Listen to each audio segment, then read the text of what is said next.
He's got to have it right now. And they take a downfield shot. And the catch is made. It's Ryan Williams, still spinning free. Touchdown, Alabama. They answer in one play. For a very long time, American football has been a cornerstone of the U.S. sports broadcasting market. The NFL remains the most watched league in the country and has the largest revenue in the world. But the impact of football on broadcasting goes far beyond the pros. From Friday night high school games to packed college stadiums on Saturdays, and even the growing popularity of flag football, now played competitively by both men and women, football continues to drive innovation and opportunities in live sports coverage. When you consider that NFL teams play nearly 300 games a year, Division I college football adds close to 1,000 more, and thousands of high school and flag football games are streamed across the country, it's clear how deeply football is woven into the fabric of sports media. Today, we're breaking down the essential camera positions used in football broadcasts, how they're numbered, what each camera operator is responsible for, and how setups might change based on the scale of the production. As always, keep in mind that every broadcast is a little different. Directors have their own preferences, and camera assignments will vary depending on the size and needs of the production. Cameras 1 through 3. The up cameras. In most sports, there is a single game camera assigned to cover all the important game action from a wide angle, typically high above the field at center court or center of the play. In sports like basketball, soccer, and hockey, this is the camera the viewer sees throughout the vast majority of the broadcast. This is often accomplished with a single PTZ camera or a handheld set up at a high position at center field. Since the pace of play in football allows directors the ability to cut to different cameras between nearly every single snap, multiple game camera locations are used in order to be as head-on as possible with the line of scrimmage, depending on where it's located for any given play. These cameras are typically numbered 1, 2, and 3, and are located on centralized camera decks or in the field lines at left 25-yard line, the 50-yard line, and the right 25-yard line, respectively. To make this easier to visualize, let's divide the field into 3 zones using the 30-yard lines, which we will call zones A, B, and C. Each camera is tasked with traditional game camera responsibilities when the line of scrimmage is within that camera zone. So when the line is between the left end zone and the left 30, camera 1 will act as the game cam. Camera 2 will take over between the 30s, and camera 3 will be the game between the right 30 and the right goal line. When initially framing for the game action, the operator should include all 11 players of the offense, with the players in the backfield essentially backed up to the edge of the frame. Most of the defense will be shown as well, but deep safeties and corners do not necessarily need to be shown in full every play. Once the offense has been established, it can be acceptable to push past either the top or bottom receivers so long as you push past them all the way prior to the snap. Once the play begins, the camera will slowly push forward towards the pocket, following a run or pass as it develops. When the play is over, the operator will push to the hero of the play, typically never getting tighter than head to toe, in order to allow the director to take a tighter cut to a different camera. Once the director cuts away, the game camera operator will return to their wide game framing, allowing the director to see the offense get set up as he or she cuts around between plays. If you only have one camera operator, This setup allows a single camera operator to grab control of the closest action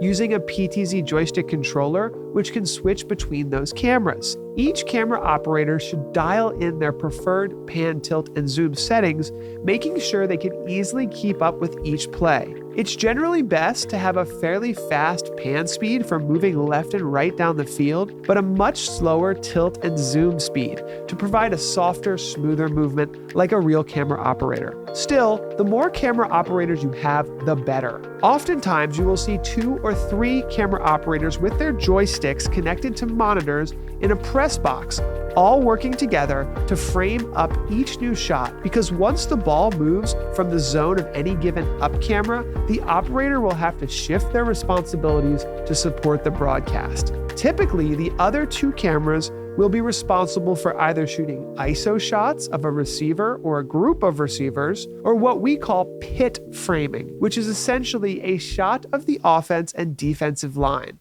plus the offensive players in the backfield. This is essentially a tighter version of the game camera, which will also follow passes or runs as the play progresses. ISO, or isolation framing, is exactly what it sounds like. The operator simply follows a receiver or receiver grouping during a play, pushing towards whichever receiver the ball is thrown to, if within their grouping. To explain how an operator knows when they will be each of the 2 non-game cameras, let's look back at our zones. Typically, the pit camera will be whichever camera is directly behind the play, and the other camera will have ISO responsibilities. For example, when the ball is going camera left to camera right and is currently in zone 3, camera 3 will obviously be game. 2 will be pit, and 1 will be the ISO. If the ball is here in zone 2, 2 will be game, 3 will be pit, and 1 will be the ISO. If, however, the ball is backed up to an end zone, let's say zone 1, then 1 will be our game cam, 2 will be our pit, since it's closest to the line of scrimmage, though not behind, and 3 will be ISO. Before we move on from the up cams, let's talk about a couple other responsibilities these cameras have. Between plays, the non-game cameras should be helping the director with shots on the far side of the coach, getting excited fans, and hero shots of players that made key plays, or that the announcers are otherwise discussing. If a flag happens prior to a snap, the game camera will typically make a push to the white hat ref for the call. If a flag happens after the snap, camera 2 is usually responsible for finding the white hat and getting a tight shot for the director to cut to. Camera 2 is also usually responsible for game framing on all punts and kickoffs, while camera 1 and 3 isolate the returner or kicker, whoever is on the opposite side of the field, in order to get the most heads-on shot possible. Finally, the last note we will cover is that after a touchdown, the game camera will typically stick with the scoring player for subsequent hero shots until the next drive. Camera 4, high end zone. Next, let's cover the end zone cameras, starting with high end zone. This camera is positioned behind either the left or right end zone, high above the field, typically on a concourse, at the edge of the field, or on a camera platform, depending on the build of the stadium. Many high school and college football teams will use a large tripod between 15 and 25 feet tall with a PTZ camera on top, which is then remotely controllable. In some cases, as you can see here, this high end zone camera is controlled by a PTZ joystick with a shelf attached at the bottom of the tripod. This camera is often used for video replay, so in this example, you can see it's used with my SkyCoach system connected to the camera, giving the operator a live video preview and the ability to tag plays for coaches and referees who can review those on a wireless iPad. One nice thing about PTZ cameras on the top of a tall tripod like this is that they can be powered over Ethernet and controlled remotely. It's very popular to power these cameras with a network cable or a battery and wirelessly send that video back to the press box where the camera operators and video production equipment are located. Camera 4 will be often centered on the middle as upright as possible, as this camera serves as the game or the play-by-play angle for field goals as well. On most smaller broadcasts where only one high end zone camera is used, this also includes field goals on both the near and far goalposts. During normal gameplay, the high end zone camera will be responsible for shooting medium game action, typically starting their framing to include the backfield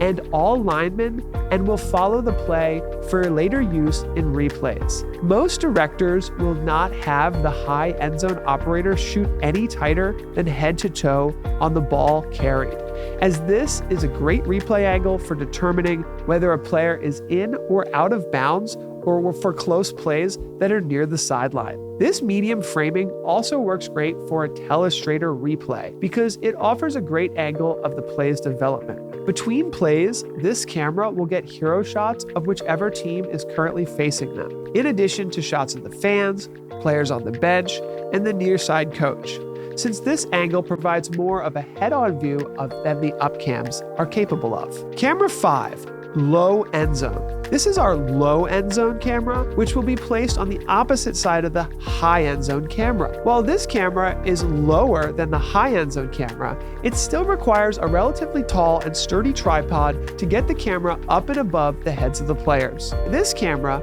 will be placed on a camera platform or at field level and will typically be aligned with the near side hash marks. During gameplay, the Camera 5 operator will shoot tight game action, giving the producer great replay options for all different types of plays. This operator is typically given the most creative freedom of all, and it's one of the hardest cameras to operate in the broadcast, which makes it a lot of fun to run. Between plays, low end zone will also be responsible for hero shots, fan shots, and shots of the near side coach and bench. Camera 6, the quarterback camera. Now let's move on to one of the coolest cameras in the broadcast, the quarterback camera. For high-end productions, this camera is actually located on a cart, which is independently driven by a specialized cart driver. It will typically be located on the near side of the field, behind the bench area, and will move left to right along the length of the field, depending on where the line of scrimmage is located at any given time. Typically, directors will have the cart line up on the first down marker for each play. This allows for a great angle for official reviews when determining whether or not the ball carrier successfully got a first down. When the ball is in the red zone, however, the quarterback cam will instead line up with the goal line for essentially the same reason, on scoring plays. If you do not have a motorized cart for your quarterback camera, you can actually use two cameras at either end of the corners of the field and have a dedicated camera operator hunting for these same shots, just getting them at a little bit of a different angle. The primary responsibility of these cameras is, of course, the quarterback, who is so often the center of attention. The camera operator should know where the current offense's quarterback is at all times, getting shots of him or her before, during, and after all plays. As a play is about to begin, the operator will frame everyone in the backfield as well as much of the offensive line. A good rule of thumb is to keep the back of the quarterback or the deepest running back on one side of your frame and the nearest defensive lineman on the other side. Unlike most other tight cameras during a pass play, the operator will usually not follow the ball out of the quarterback's hands, but will instead do what we call quarterback protect, which essentially means sticking with the quarterback in case they draw a late hit. This will also allow for a quick reaction shot of the quarterback after a big completion, an incomplete pass, or an interception. There are, however, a couple exceptions to this rule. When there is a screen or short pass coming towards the camera, the operator is typically given the freedom to pull with the throw and follow the play so long as the QB is not in immediate danger of being hit. Also, when the ball is in the red zone and the cart is lined up on the goal line, most directors will allow this camera to follow any pass. On run plays, however, the quarterback cam is free to follow the running back at all times. On field goals, directors will typically have the quarterback cam shoot a tight shot of the hold kicker for replay looks and reaction shots. Though the quarterback cam can certainly help with a host of other hero shots, shots of the crowd, and other general storytelling shots, the operator's primary responsibility is always the quarterback. So it's rare to get too many additional assignments given to this camera operator. Now, up until this point in the video, we have only reviewed cameras for the video production, but it's important to note that coaches and referees like to see things from a much wider field of view so they can capture the specifics by zooming into a wireless tablet. For this reason, there are often separate video systems, one for video review and one for the live stream and video production. The video review system can include multiple iPads that are given out to coaches, referees, and even announcers in the press box. Many football teams value the video review systems for coaching so they can review close plays with a 2 to 3 camera system designed specifically for looking at all 22 players on the field. For video review, the first wide-angle camera that is set up is generally in the end zone with a very high 12 to 22 foot tripod. Camera 2 is similar to the game camera, but it's used to keep all 22 players in view. A third camera is sometimes used as well in order to view the scoreboard, which can be referenced in video review as a source of truth for time-specific rules. All right, we got another red flag. Washburn's challenging.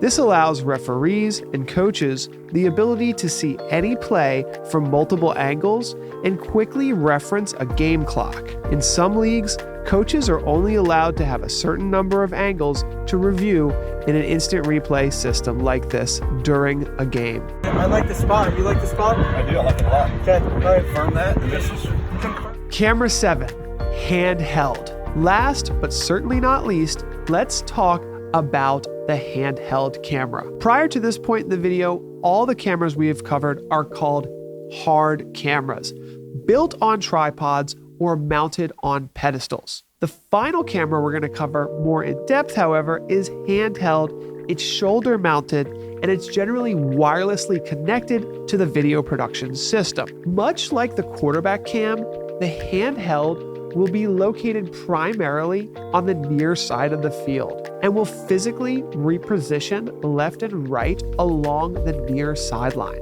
depending on where the line of scrimmage is located. Most directors prefer that the handheld operator position themselves around the 15 yards in front of the play, or as close as they can possibly get. Since in most levels of football, the handheld operator will not be allowed to stand in the front of the bench area, the operator will have to jump further ahead of the play at times in order to avoid this restricted zone. When the ball is located in the red zone, the handheld will usually line up with the back pylon, offering a great replay angle for close plays along the sideline or back of the end zone. As far as framing is concerned, the handheld will typically shoot play-by-play game action similar to the low end zone or quarterback cam, and will typically follow the ball on all plays. Given its flexibility in terms of location on the field, the handheld will be responsible for a lot of unique shots as well. For example,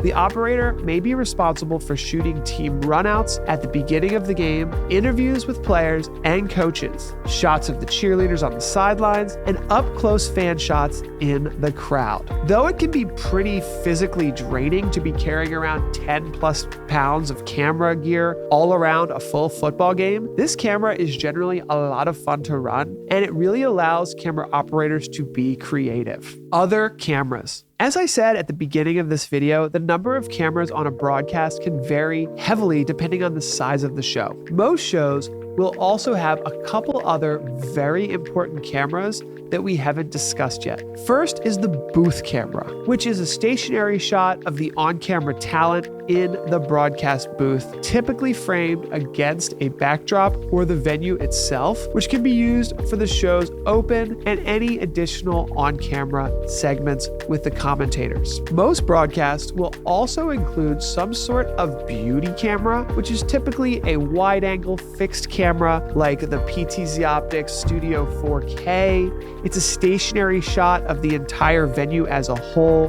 which will be primarily used for a background for large graphics. And you can just plug this into the network port and bring in a very simple NDI video source on this, or SDI or HDMI. I have seen some high school production teams also put a hero camera at the edge of the end zone and actually tell the team to use that camera for their celebration dances after a touchdown. This can be one of the coolest shots during the game, especially if the home team knows they will be on camera when they score and the video is displayed up on a large LED screen during the celebration. On larger broadcasts, a variety of additional cameras will be added as well. This could include additional high and low end zone cameras located opposite of the ones we already covered, or an additional handheld, which will likely be located on the far side of the field. Very large shows will often also include specialized cameras. This could be a jib for unique reset shots or crowd shots.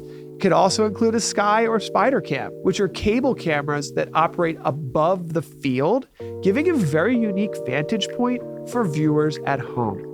Football is one of the most entertaining and dynamic sports you can watch on TV, and there is a ton that goes into making these broadcasts happen. If you'd like to learn more about sports video, including how to train your team, consider downloading my book, Sports Video, all about sports analytics, recording, and live streaming. There's even an online course you can take or even set up your staff to learn more about the subject to become better camera operators and video team members. Hopefully this video gives you a bit of insight into the sports production world in regards to football.